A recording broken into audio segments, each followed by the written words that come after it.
Welcome back to Lalitha's kitchen. ఈరోజు మనం ఏం చేస్తున్నామంటే ఖాళీగా రిలాక్స్గా ఉంటే పప్పు ఎలా చేసుకుంటాం. పప్పు స్పినాచ్ ఫాస్ట్గా ఉంటే మీకు అందరూ చాలామంది చేస్తాము. అన్ని కుక్కర్లో పెట్టేస్తా. పప్పు, స్పినాచ్, కారము, ఉల్లిపాయలు, టమాటోలు అన్నీ కుక్కర్లో పెట్టేసి కుక్కర్ అయిపోయిన తర్వాత విజిల్ వేసి తీసేస్తా. అది మనం రెగ్యులర్గా చేసుకుంటాము. కొద్దిగా ఖాళీగా ఉంటే కూడా అలాగే చేస్తాం కదా. బట్ ఈరోజు నేను చేసేది కొద్దిగా రిలాక్స్గా ఉన్నప్పుడు, when you feel like I can spend some time అనుకున్నప్పుడు చేసుకునే పద్ధతి లాగా చేస్తున్నా. ఉత్తి పప్పు మాత్రమే కుక్కర్ పెట్టాను. ఒక కప్పు పప్పుకి 3 కప్పులు నీళ్ళు పోయాలి. 1 స్పూన్ ఆయిల్, 1/2 స్పూను పసుపు, కొన్ని కరివేపాకు. ఓకే, సో ఇప్పుడు వేడిగా ఉంది కదా, మనకి వేడిగా ఉన్నప్పుడు ఆవాలు, 2 జీలకర్ర, మినప్పప్పు, జస్ట్ పోపులు. ఓకే, అది కొద్దిగా వేగిపోతుంది అన్నప్పుడు ఎండుమిరపకాయలు. చాలా బాగుంటుంది. కొద్దిగా నిదానంగా టైం పడుతుంది, మరి హరిబరిగా చేసుకుంటే అవ్వదు. ఓకే, సో ఇప్పుడు దీంట్లో కొద్దిగా హింగ్,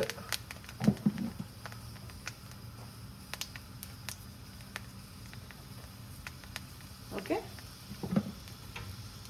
హింగ్ కూడా కొద్దిగా ఎగిపోయిన తర్వాత ఉల్లిపాయలు.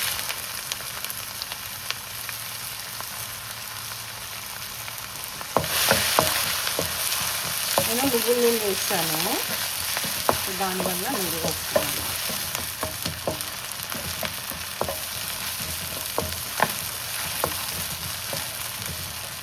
సో ప్యారలల్గా మనం స్పినాచ్ని బాగా ఇట్లా చిన్నగా కట్ చేసుకొని వడకట్టుకొని పెట్టుకొని ఉంచుకోవాలి.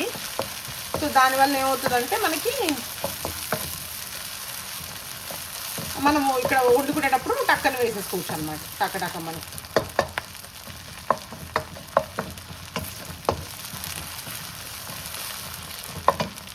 స్పినాచ్ చేసినప్పుడు యూజువల్గా మనకు చెప్తారు ఏంటంటే టమాటో వాడద్దు అంటారు కదండి. బట్ నాకెందుకో పప్పులో టమాటో లేకపోతే కొద్ది ఇబ్బందిగానే ఉంటుంది. అందుకే ఎక్కువ టమాటో వేయను స్పినాచ్ పప్పుకి. ఒక్క హాఫ్ టమాటో ముక్క వేసి మిగతా చింతపండు వేస్తాను అనమాట. సో దానివల్ల మనకి అంటే డ్యామేజ్ అంత డ్యామేజ్ ఉండదేమో అని నా ఉద్దేశం. సో జస్ట్ ట్రాన్స్పరెంట్గా రాగానే ఆ ఉల్లిపాయలు మనము కొద్దిగా టమాటో వేసుకుంటే బాగా చేయాలి కదా.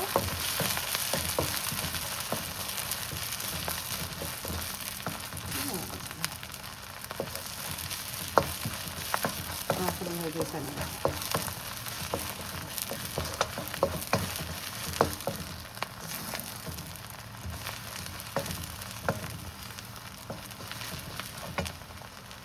ఇంట్లోకి అసలు నువ్వులు వేయకుండా ఉండాల్సింది. ఏమవుతుంది, లాస్ట్లో మనం నెయ్యి వేసుకుంటే ఆ నూనె ఫ్లేవర్ డామినేట్ చేసేస్తుంది. అది ఏదో నూనె కొన్నాను, అది ఏంటో మరీ నువ్వులు వాసన వచ్చేస్తుంది. సో ఇట్లా టమాటోలు కొద్దిగా, ఒక టమాటో, హాఫ్ టమాటో, మరి టమాటో మ్యాషీగా ఏమి అయిపోక్కర్లేదు. జస్ట్ దాని స్కిన్ తోలు ఉండే వరకు ఉంటే చాలన్నమాట.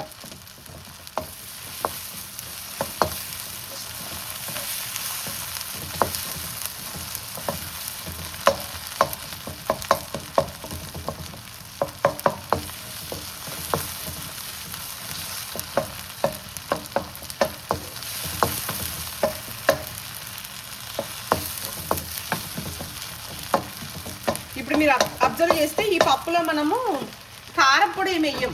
కారపొడి కాకుండా మన పచ్చిమిరపకాయల కారం వేస్తాం అన్నమాట. సో దానివల్ల ఏమవుతుందంటే టేస్ట్ ఇంకా ఎన్హాన్స్. నేను చెప్పాను కదా మీకు ఇందాకే, మీకు టైం ఉంది, నేను రిలాక్స్గా చేసుకుంటాను అనుకున్నప్పుడు you can prefer this method. లేదు ఒకరోజు బిజీగా అట్లా, అది కూడా చెప్తా. అంటే అన్నీ కలిపేసేయడమే. ఇంకా ఉల్లిపాయలు, పచ్చిమిరపకాయలు, టమాటో, స్పినాచ్, పప్పు, కొద్ది జీలకర్ర అన్నీ కుక్కర్లో పెట్టేసేసి వేసేసామనుకో అది మీకు మంచిగా ఉడికిపోతుంది. ఓకే, ఇప్పుడు మీరు స్పినాచ్ వేసేసుకోవాలి.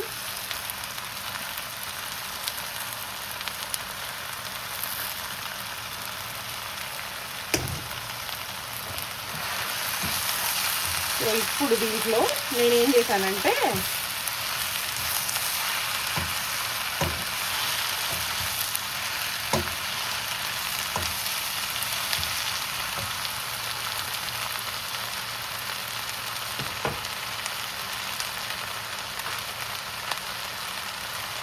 ఇట్లాగా పచ్చిమిరపకాయలు, వెల్లుల్లిపాయలు, జీలకర్ర ఇట్లా ధనియా ఇట్లా చిన్న పేస్ట్ లాగా దంచి పెట్టుకున్నాను అనమాట. దీన్ని ఇప్పుడు ఇందులో వేసేసేయాలి. నూనెలో ఏం వేయక్కర్లేదు. నూనెలో వేస్తే ఏమవుతుందంటే మీకు అది మాడి వేరే స్మెల్ లాగా అట్లా వచ్చేస్తుంది అనమాట. Okay, this is the special ingredient. మీకు కారానికి సరిపడా మిరపకాయలు వేసుకోండి. మరి ఎక్కువైనా బాగుండదు, అలా అని తక్కువైనా బాగుండదు టేస్ట్. చింతపండు కూడా వేసుకుంటాము, సో అందువల్ల మీరు చూసి వేసుకోండి. ఓకే, ఇది కొద్దిగా మగ్గినాక నేను మళ్ళీ చూపిస్తాను.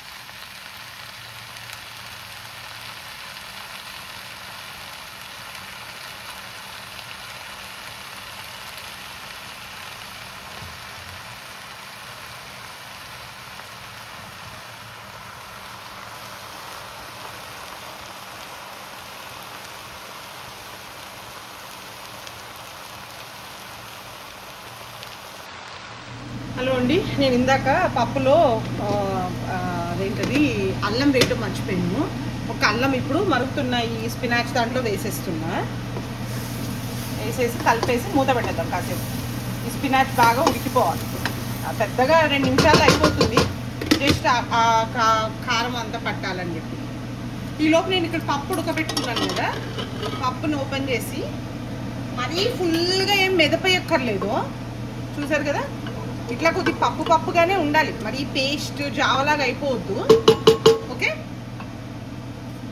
దాన్ని అట్లా పెట్టుకున్నాము. ఈలోపు ఒక్క నిమ్మకాయ సైజ్ అంతా, ఎక్కువ కూడా కాదు, చిన్న నిమ్మకాయ సైజ్ అంతా చింతపండు నానబెట్టుకున్నాను అనమాట. నేను ఇంకొకటి చాలా ముఖ్యంగా చెప్పాలనుకుంటున్నాను. ఈ రాయి ఉంటుంది కదండి, మీకు ఇళ్ళల్లో ఉండొచ్చు, లేకపోతే ఒకవేళ ఇది లేకపోతే మన మిక్సీ గిన్నెనే మనం అట్లా అనుకోవాలన్నమాట. ఇది యాక్చువల్గా పార్వతీదేవి. ఓకే, మనము ఎప్పుడన్నా ఈ రాళ్ళల్లో కానీ ఈ మిక్సీ గిన్నెల్లో కానీ ఏమన్నా ఉడకబెట్టి ఏమన్నా చేసినప్పుడు దాన్ని ఇమ్మీడియట్గా మనం క్లీన్ చేసేసుకోవాలి. అర్థమైందా? ఎందుకంటే ఇదే లక్ష్మీదేవి అనమాట. మనం పూజల్లోకి అది వాడుకోవచ్చు. ఇవి మనం ఎప్పుడు వీటిల్ని వాష్ చేయకుండా వదిలేయడం కానీ, లేకపోతే ఇందులో చాలామంది నేను చూస్తున్నా ఈ మధ్యకాలంలో చాలామంది దీంట్లోనే అన్నం కలుపుకొని పెట్టుకొని తినటము, దీన్ని డైరెక్ట్గా తీసుకెళ్ళి కిచెన్లో అట్లా పెట్టడం, అస్సలు అట్లా చేసుకోకూడదు.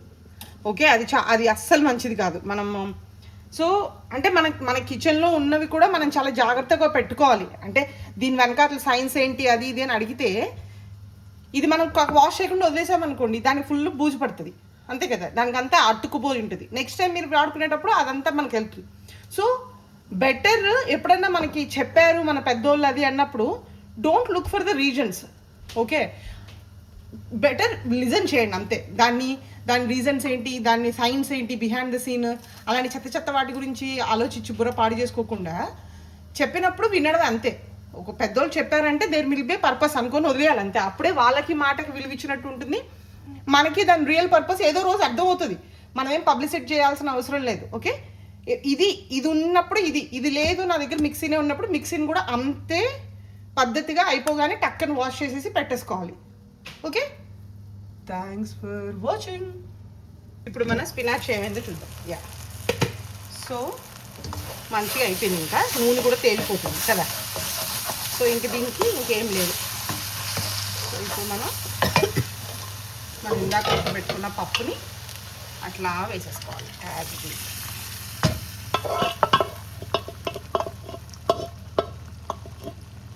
స్పినాచ్లో కొద్దిగా సాల్ట్ కంటెంట్ ఉంటుందండి. సో మీరు సాల్ట్ మటుకు చాలా జాగ్రత్తగా వేసుకోండి. ఓకే, అంటే ఎక్కువ వేసేయొద్దు. ప్లస్ ఆకుకూర చూసేటప్పుడు ఎక్కువ కనబడుతుంది, కూర ఉడికిన తర్వాత దగ్గరికి అయిపోతుంది అనమాట. సో అందువల్ల అప్పుడే వేసేసుకోవద్దు. ఇప్పుడు మీకు అన్నీ చూసుకున్నారు కదా, మీ కారాలు ఉప్పులు అన్నీ, మీ కారము పప్పు స్పినాచ్ అన్నీ దగ్గరికి అయినాయి కాబట్టి ఇప్పుడు మీ కొలత ప్రకారం మీరు వేసుకోండి. ఇలా ఉడుకుతున్నప్పుడే మన చింతపండు పలుపు తీసుకొని పెట్టుకున్నాం కదా, ఇందాక పెట్టుకున్నాం కదా, దాన్ని కొద్దిగా,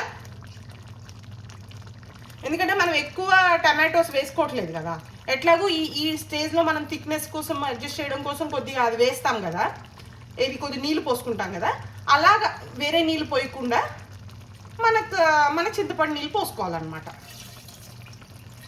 అంతే అండి. యమ్మీ యమ్మీ పాలకూర పప్పు, నిదానంగా చేసుకునే పాలకూర పప్పు, హరిబరి పాలకూర పప్పు కాదు. యాక్చువల్గా ఈ పప్పుని మనము కుక్కర్లో పెట్టుకోకుండా స్టవ్ టాప్ మీద ఉడికించుకుంటే అసలు ఇంకా వేరే లెవెల్. ఈ కుక్కర్లో పెట్టడం వల్ల మీకు కొద్దిగా జిగురుతనం అది పోతుంది కదా. సో ఇట్లా చింతపండు వేసాం కాబట్టి అప్పుడే కలపకూడదు అనమాట. సేమ్ చింతపండు ఎప్పుడు వేసాం, let it simmer some time. So ఇది అయిపోయిన తర్వాత మనము జస్ట్ వేసుకుంటే విడిగా పోపు వేసుకున్నా పర్వాలేదు, కానీ అప్పుడు మళ్ళీ కారము, ఇప్పుడు మనం ఎర్రకారం వేసుకున్నప్పుడు మళ్ళీ విడిగా కొద్దిగా ఎర్రకారం వేసి పోపు వేసుకోవచ్చు. ఇంక ఇప్పుడు ఏం లేదు, కొద్ది నెయ్యి వేసుకొని చుట్టూ దింపేసుకోవచ్చు అనమాట. ఇంతే. ఇది ఒకవేళ అయిన తర్వాత మీకు చూపిస్తా ఎట్లా వచ్చిందా అని. చెప్పడం మర్చిపోయాను, నేను ఇందాక ఆల్రెడీ స్పినాచ్లో కొద్దిగా ఉప్పు వేసాను. కొద్దిగా ఈ పప్పుకి చింతపండుకి సరిపడా ఉప్పు వేస్తున్నాను. ఒకసారి చెక్ చేస్తాను, ఎందుకంటే 3-4 సార్లు వేసాను కదా.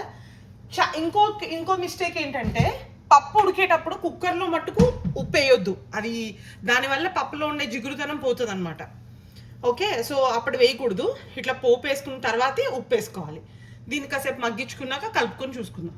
మనం చూస్తే ఆ చింతపండులో పచ్చిదనం అంతా ఉడికిపోయింది కదా, చింతపండు పచ్చిదనం ఎక్కడ కనబడట్లేదు మనకి కదా.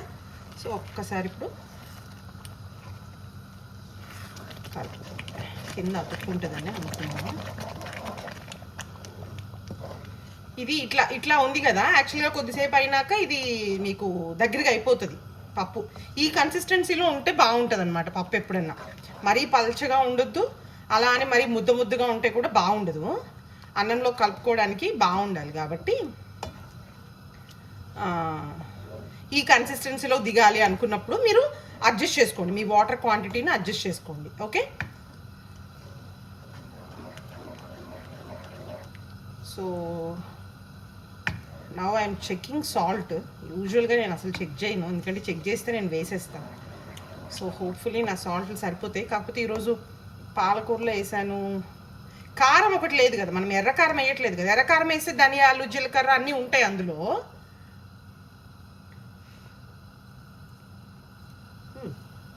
పర్ఫెక్ట్, ఏం అక్కర్లా. సో ఇప్పుడు దీనికి మనం నెయ్యి వేసుకొని దింపుకోవాలి. కాసేపు ఇట్లా పెట్టుకున్నాము.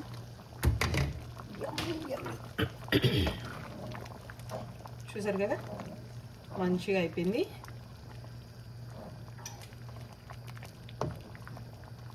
నాకు ఈ కన్సిస్టెన్సీలో దింపేసుకోవచ్చు, ఎందుకంటే ఇది ఈజీగా ఇంకొక 1 అవర్ పడుతుంది తినడానికి. హాఫ్ అన్ అవర్ అయితే ఈజీగా పడుతుంది.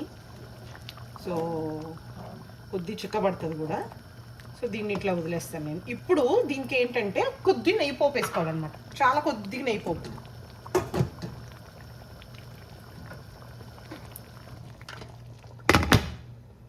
ఓకే, నెయ్యి పోపు ఎట్లా వేసుకోవాలో చూపిస్తాను. సో పోపుకి మంచిగా నెయ్యి బాగా మరగాలి. మన ఆవాలు ఇలా వేయగానే, జీలకర్ర వేయగానే చిట్లిపోవాలి. చూసారా, కొద్దిగా ఆవాలు, జీలకర్ర, మినపప్పు, అంతే. ఒక్కటి ఎండుమిరపకాయ చిదుపుకోకుండా ఇట్లా వేసుకోండి చాలు. పోపు ఎప్పుడు వేసినా చాలా వేడిగా ఉండాలన్నమాట అది. అప్పుడు మీకు ఆ పోపు బాగా దిగుతుంది అన్నమాట. దీంట్లో ఒక్క half spoon, 1/4 spoon Kashmiri chilli powder, just colour కోసం అనమాట, not for anything else. Okay, దీన్ని ఇప్పుడు మనము ఆ కారం కొద్దిగా అయిపోయింది కదా, ఎండుమిరపకాయ కూడా ఫ్రై అయిపోయింది కదా. ఇప్పుడు దీన్ని తీసుకొచ్చి మన పప్పులో వేసేసేయాలి. పప్పులో వేసేయాలి.